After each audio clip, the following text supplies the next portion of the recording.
Hello everyone, আশা করি সবাই অনেক ভালো আছেন। কারা কারা আমার মতন সবজির বীজ থেকে চারা রোপণ করতে পছন্দ করেন? আমার তো অনেক ভালো লাগে।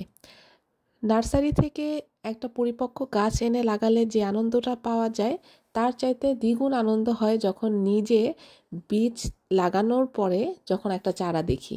তো অনেকগুলো কুমড়ার বীজ, মরিচের বীজ দিয়েছিলাম, টমেটোর বীজ দিয়েছিলাম, আরও অনেক সবজির বীজ দিয়েছিলাম। তার মধ্যে কুমড়ার গাছগুলো তো খুব সুন্দর চারাগুলো উঠে গেছে।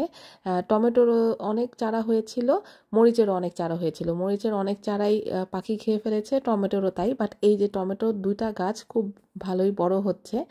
আর কুমড়া পাতাগুলো অনেক পাতা ছেড়েছে এখন।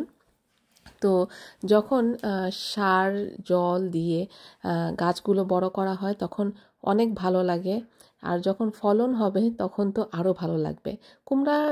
কুমড়া না হলেও কুমড়ার পাতা তো খাওয়া যাবে। কুমড়ার শাক হিসেবে কুমড়ার পাতা শাক হিসেবে খাওয়া যায়, বিভিন্নভাবে রান্না করে খাওয়া যায়। তো কুমড়ার পাতাগুলো আরও অনেকগুলো যখন হবে এবং বড় যখন হবে তখন ইচ্ছা আছে বিভিন্নভাবে তৈরি করে খাওয়ার। এবং সেখান থেকে হয়তো যে রেসিপিটা আমার সবচেয়ে বেশি ইন্টারেস্টিং লাগবে বা শেয়ার করব মনে হবে, সেটা অবশ্যই আপনাদের সাথে কন্টেন্ট হিসেবে নিয়ে আসবো আপনাদের সামনে। আর মরিচের আবার একটা চারা দেখলাম যে হচ্ছে, কিছু কিছু চারাই হয়েছে, বাট একটা চারা বেশ ভালোই বড় হচ্ছে দেখলাম। তো আরও কতগুলো বীজ দিয়েছিলাম মরিচের, যখন পাখি খেয়ে ফেলে তখন দিয়েছিলাম। তো এই ছিল আজকের কন্টেন্ট আমার। আশা করি ভালো লেগেছে সবার।